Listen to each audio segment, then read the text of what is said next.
Vamos a ver en esta ocasión las operaciones elementales de matrices.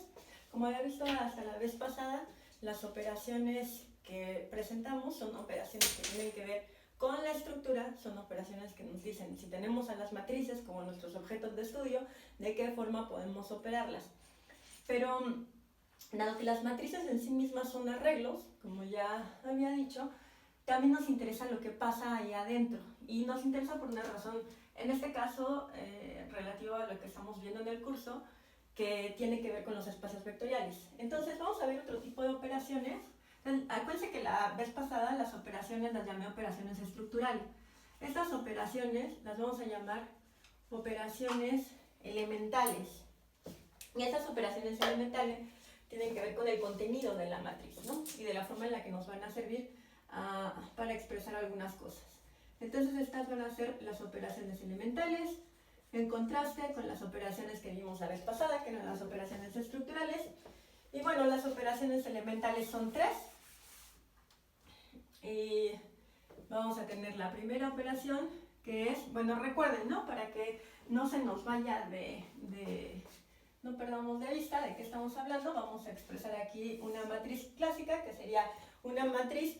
Vamos a enfocarnos con las entradas en R. Como les decía, las entradas pues, se pueden tener en diferentes estructuras. Se pueden tener en los enteros, se pueden tener en los racionales, en los reales, en los complejos. Vamos a tomar nosotros las entradas en R, ya para no estarnos moviendo y fijar en un tipo. Entonces vamos a tener una matriz que le hemos estado llamando A, y que es una matriz de N por M, perdón, de M por N, y que habíamos denotado como la matriz, el arreglo que tiene como entradas a A11 hasta A1N, y tiene M de estos, o sea, llega hasta AM1, AMN.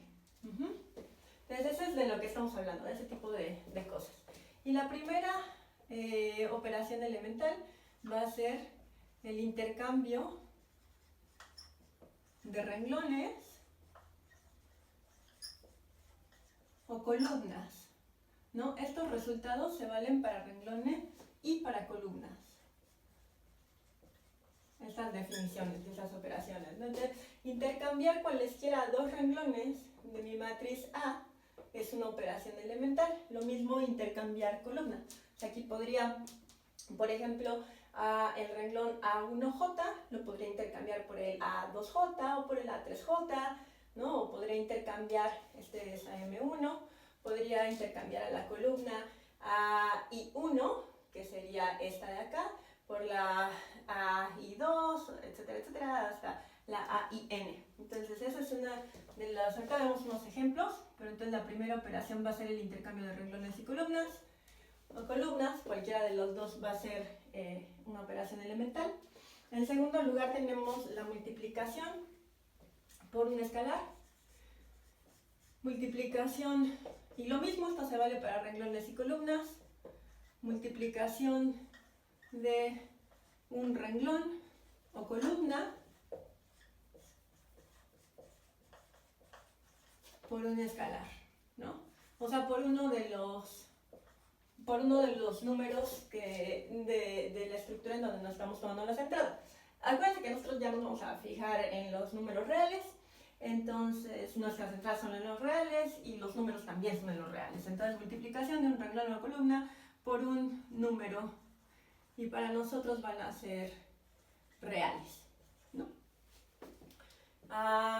3, la tercera operación elemental va a ser la suma de un renglón o columna de a otro u otra, dependiendo, ¿no? Podemos sumar un renglón a otro renglón, o podemos sumar una columna a otra columna. Bueno, esas van a ser nuestras operaciones elementales. Entonces, de un renglón o de una columna, esas van a ser nuestras operaciones elementales. Y ya que tenemos la noción de operación elemental, podemos irnos con nuestra siguiente definición, que sería la definición 7, me parece, de esta parte de matrices. Y entonces dice que si tenemos dos matrices, sean A y B matrices, no tengo que especificar el tamaño, porque va a quedar determinado a partir de lo que voy a decir. Que sean A y B matrices, decimos que A y B son equivalentes si B es el resultado. Ahorita vamos a ver que esto es simétrico, o sea, también podría ponerlo si A es el resultado, pero vamos a ponerlo en términos de B. Tengo dos matrices, decimos que A y B son equivalentes si B es el resultado de aplicar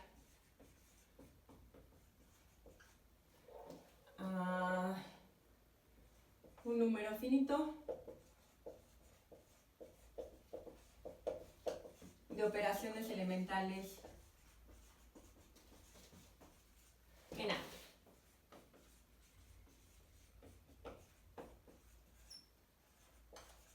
A nuestra matriz original. Entonces tenemos una matriz. Hay estas tres operaciones que son intercambiar renglones en términos de renglones o intercambiar columnas en términos de columnas. Multiplicar un renglón o una columna.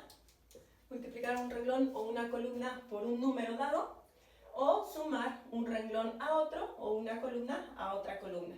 Entonces, cuando haga ese tipo de cosas, lo que voy a obtener va a ser un nuevo arreglo a partir de aplicar esas operaciones. Ese nuevo arreglo va a ser esta matriz B, que vamos a decir que es equivalente a A, y lo vamos a denotar con este símbolo que usualmente se usa para equivalencia. Entonces esto quiere decir que la matriz A es equivalente a la matriz B. O sea, que podemos ir mediante un número finito de pasos aplicando esas operaciones elementales de A hasta llegar a B. Vamos a ver algunos ejemplos. Entonces este le vamos a llamar el ejemplo. ¿Cuál era el último ejemplo que nos habíamos quedado? Creo que no habíamos visto ejemplos todavía. No, sí vimos ejemplos, ¿verdad? Vimos ejemplos de multiplicación de matrices. Bueno, el primer ejemplo de operaciones elementales, que vamos a usarlas bastante. Entonces, vamos a ver un ejemplo de la primera. Si tengo dos matrices, digamos 2, 5 y, recuerden que nuestra centrada, bueno, 2, 5 y no, porque nosotros ya dijimos que mejor nos quedamos en los reales.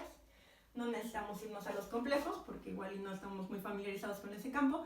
Pero vamos a tomarnos una matriz que tiene en el primer renglón A2, A5 y AE, ¿no? Y en el segundo renglón va a tender a -1, a 1/8 y a pi, ¿no? Y tenemos una matriz B, sean A esta matriz, tenemos una matriz B que tiene a -1, 1/8, pi en el primer renglón, A2, A5 y AE en el segundo renglón, y esta es nuestra matriz B. Y luego tenemos a una matriz C que va a ser la matriz, digamos, 1/8, 5, -1, 2, pi, e, ¿no? Tengo estas tres matrices son equivalentes.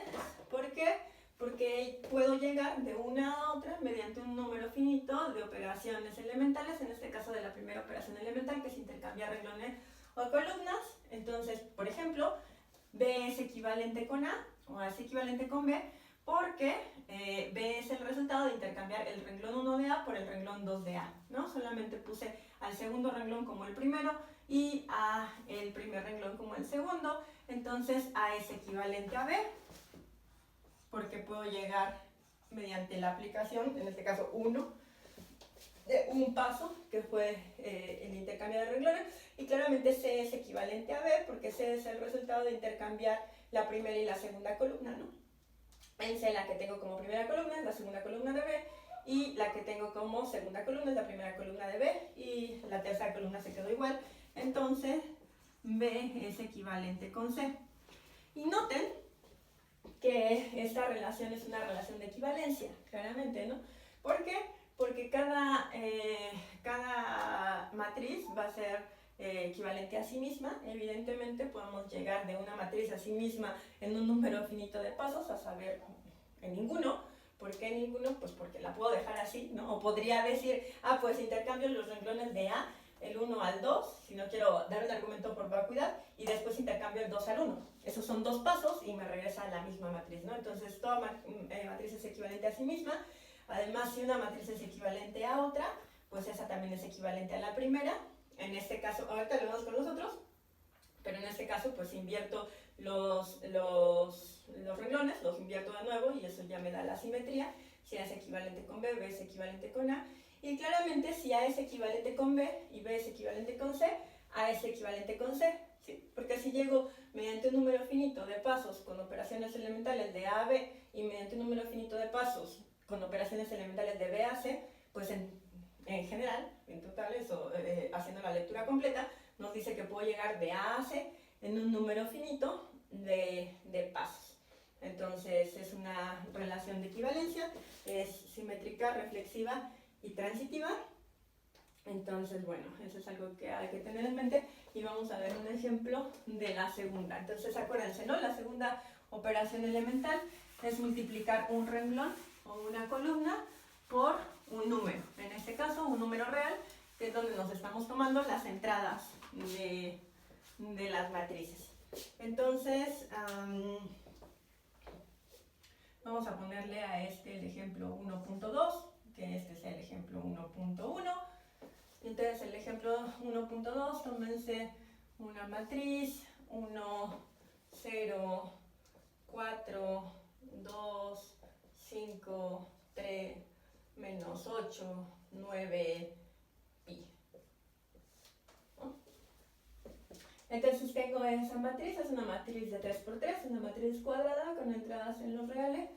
Y ahora tomen esta matriz B, que sea 1, 0, 4, 2, 5, 3 y menos 16, 18, 2 pi. Entonces B es equivalente con A es equivalente a B. ¿Por qué? Porque fui de A a B como multiplicando el tercer renglón de A por 2, ¿no? Entonces A es equivalente con B, pues B es el resultado de multiplicar. Y entonces voy a usar, ahorita voy a empezar con una notación que a cada uno de los renglones les llamo R1, a cada una de las columnas les voy a llamar C1 a la primera columna, C2 hasta Cn, y estos van a ser los renglones, el vector renglón, bueno, no tengo por qué vector, pero el renglón 1, el renglón 2, el renglón M, ¿no? Entonces B es el resultado de multiplicar a R3 en A por 2. Entonces, ahí hay un ejemplo de dos matrices equivalentes, resultado de aplicar la segunda operación elemental. Y la tercera operación elemental,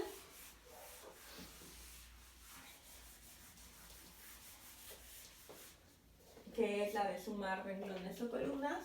Vamos a ponerle 1.3. Si tengo una matriz, digamos, pues si quieren nos tomamos esa misma, ¿no? Tenemos 1, 0, 4, 2, 5, 3, menos 8, 9 pi. Y entonces tengo una matriz B, que es 1, 0, 4, 3, 5, 7, menos 8, 9 pi, ¿no? Claramente A es equivalente a B. A es equivalente a B, ¿por qué? Porque puedo obtener B a partir de aplicar la operación elemental número 3, sumando R1 a R2. Entonces, a veces lo que hacemos, como van a ser importantes estas operaciones elementales y cuando ustedes hagan la tarea y el examen, los ayudantes tienen que ver cómo llegan de una matriz a otra, no siempre se ve a primera vista, porque además se pueden aplicar varios pasos a la vez. Entonces, para hacer explícito qué operación aplicaron, por ejemplo, esta de acá le podemos poner 2 veces R3 entre paréntesis, y ahí se entiende que la manera en la que llegué de A a B fue multiplicando al tercer renglón de A por 2, que es lo que hice aquí. En este caso, lo que hicimos fue sumar el primer renglón al segundo renglón. Entonces esta B es el resultado de a este renglón R2, este que teníamos acá, sumarle R1. Entonces esto es R2 más R1, ¿no? Y recuerden otra vez que suma, es la suma de aquí adentro, es la suma de números reales en este caso, ¿no? Estoy sumando 1 con 2, 0 con 5, o sea, no es una suma de matrices, sino una suma de números. Muy bien, pues entonces ahí están, esos son ejemplos de equivalentes, de matrices equivalentes. Vamos a ver otro ejemplo. Entonces piensen que tenemos una matriz, digamos,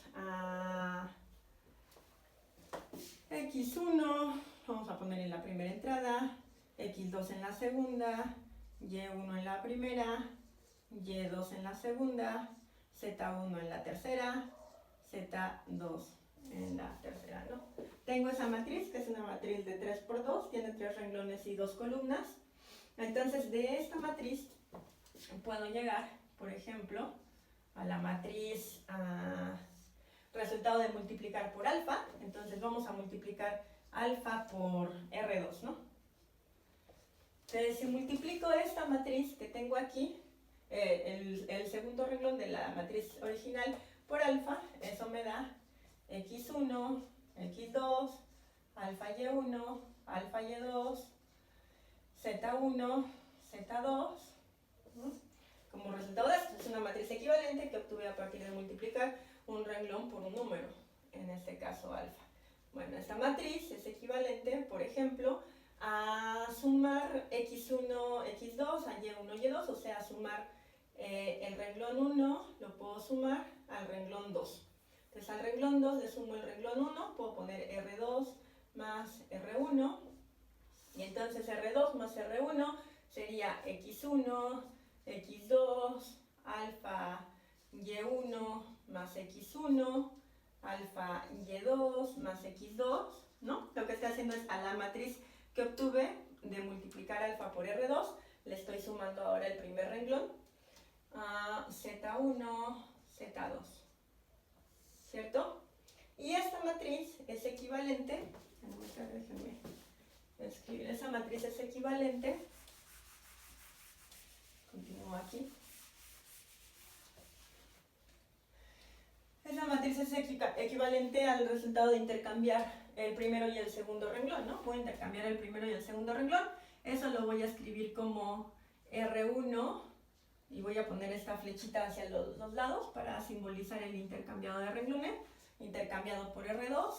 Y esa matriz va a ser alfa Y1 más X1, alfa Y2 más X2, y después vamos a tener aquí a X1 porque lo intercambiamos, aquí a X2, a Z1 y a Z2.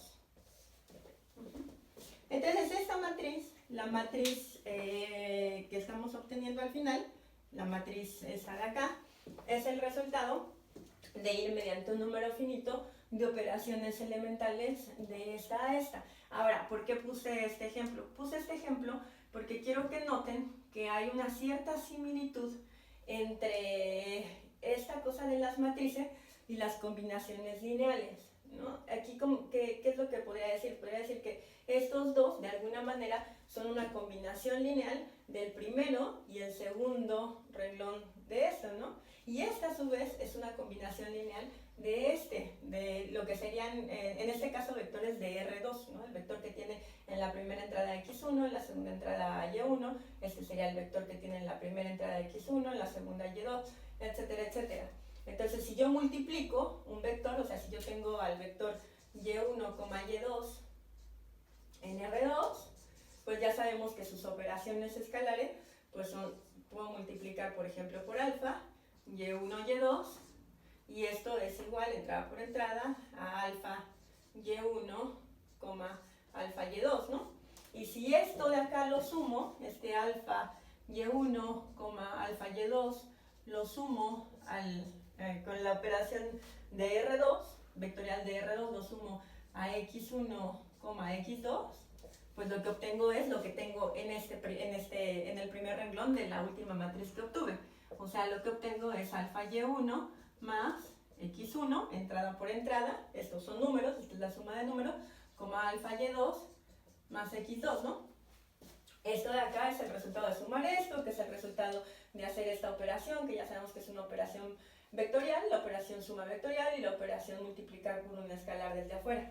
Entonces, si ven, hay una cierta similitud entre esas operaciones elementales, cómo funcionan las matrices equivalentes que resultan de aplicar las operaciones elementales y las combinaciones lineales de lo que serían los correspondientes vectores, si pensamos que las entradas de la matriz son entradas de un vector NRN, ¿no? Dependiendo del tamaño de la matriz. Entonces, bueno, eso es como a modo de introducción, para que no pierdan de vista esto de las combinaciones lineales, que es de hecho lo que nos va a interesar ahora. Entonces, déjenme darles una definición que va a ser importante. Si no mal recuerdo, es la número 8. Y vamos a ver.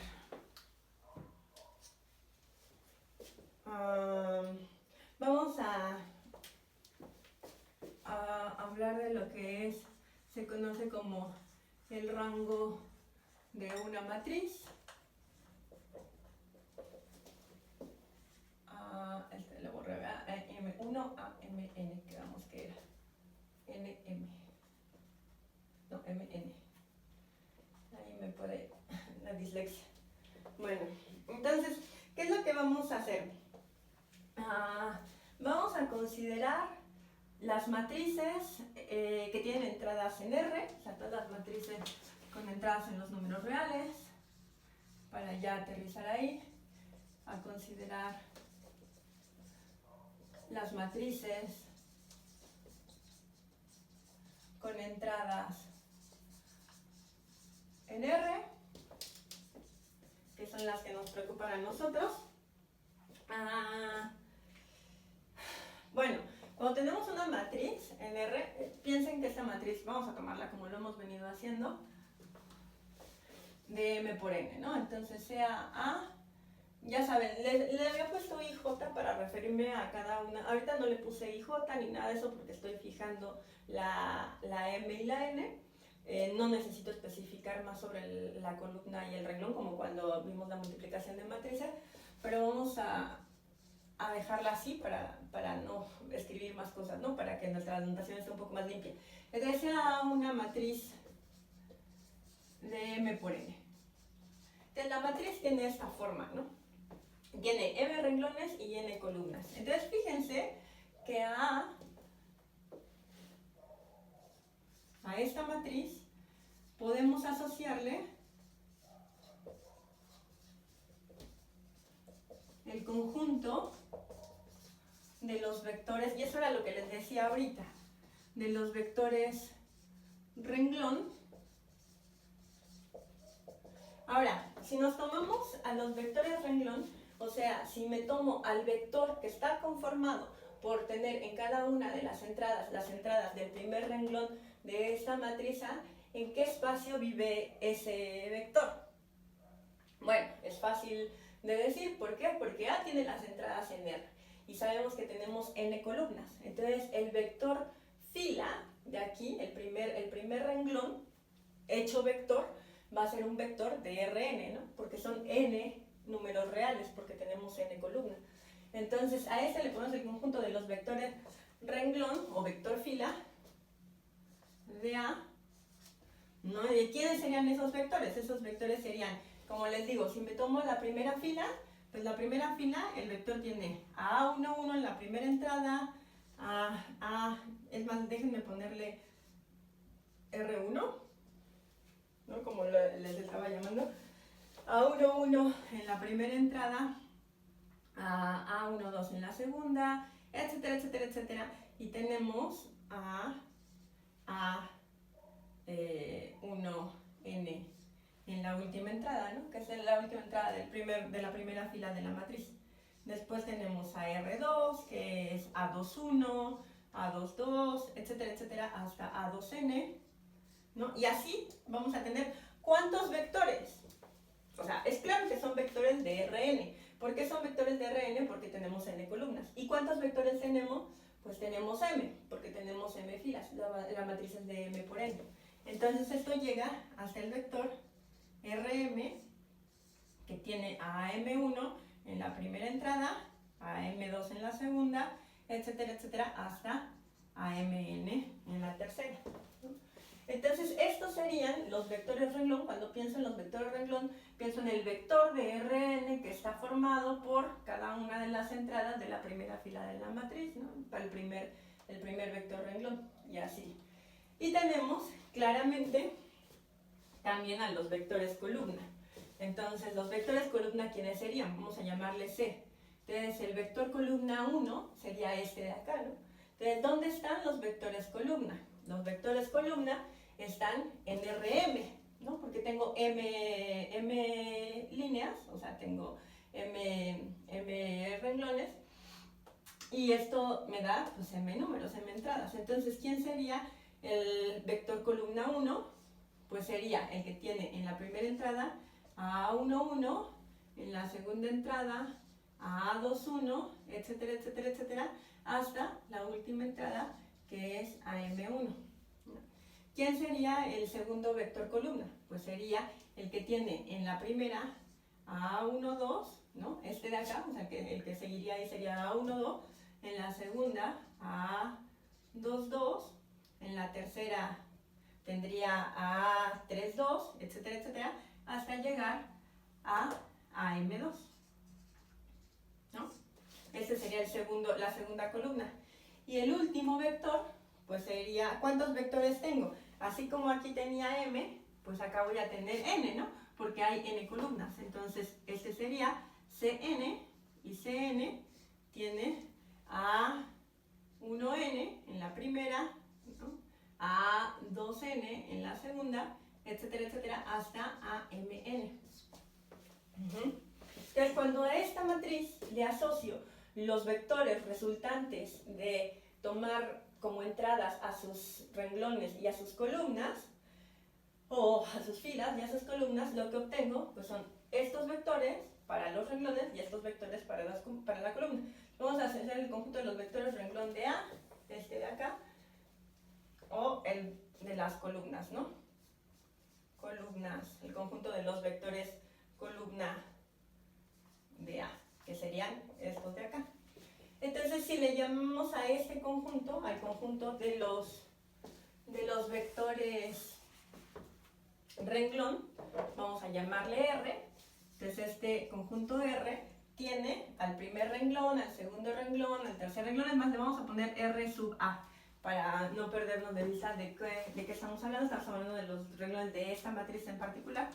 Entonces, R sub A tendría a R1, a R2, etcétera, etcétera, hasta RM, que son las filas de A, hasta RM, y después tendríamos a, vamos a llamarle C, garigoleadita, que tendría a estos vectores, ¿no? A los vectores columna, que son C1, etcétera, etcétera, hasta Cn. Entonces, este sería el conjunto de los vectores fila de A, y este sería el conjunto de los vectores columna de A. Y lo que les decía ahorita es que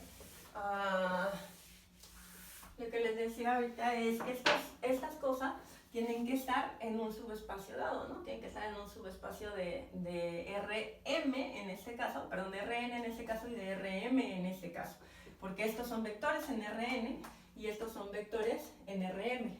Entonces, Ra es un subconjunto necesariamente ¿de quién? De Rn, ¿no? Este R garigoleadita. Y Ca, el conjunto este de acá, el de los vectores columna, es un subconjunto de Rm. Porque tengo m vectores en RA, pero estos m vectores tienen n entradas, entonces viven en Rn. Y tengo n vectores en Ca, pero estos n vectores tienen m entradas. Por lo tanto, Ca vive en Rm. ¿Ok? Entonces, bueno, es importante hacer esa asociación entre los vectores y las matrices, y entonces esto nos lleva a una definición.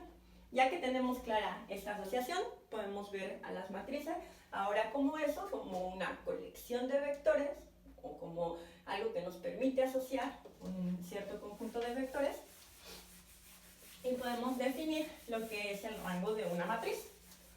Entonces vamos a definir eso. Entonces ponemos definición. Ahora sí ya no me acuerdo qué número vamos de la definición, pero queda 8, ¿no? Definición 8.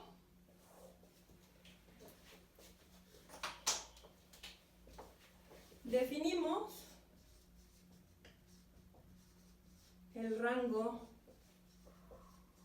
de una matriz A de m por n, ¿no? Le fijé el tamaño para no confundirnos. Definimos el rango de una matriz A de m por n como la dimensión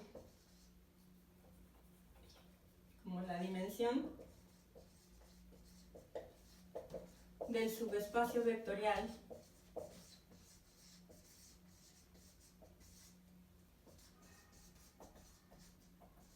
generado